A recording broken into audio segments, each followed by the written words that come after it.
नौ साल सऊदी में रहनी दबा के आइले बानी मोटे पैसा कमा के।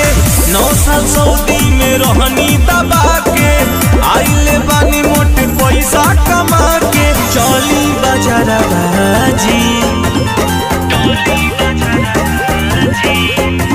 18 लाख वाला जीजा ले दिन हरबाजी।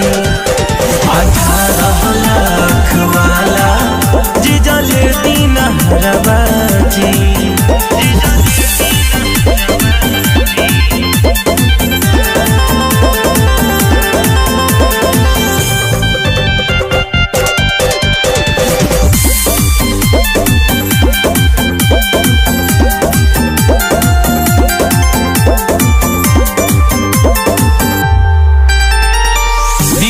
चुपे चुपे हमके बुलावानी इतना दिन ले कोरा में उठवानी।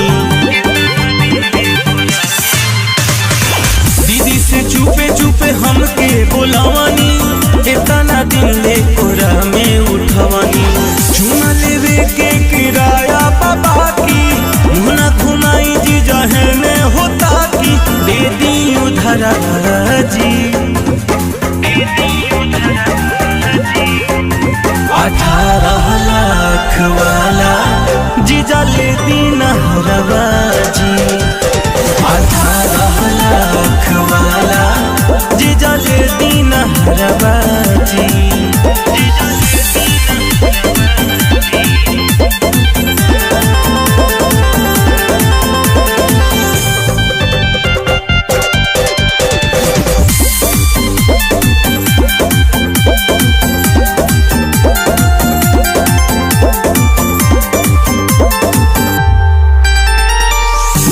पवन तू हो गईला कन जूसे नेग देवे में लगला घरवा में घुसे।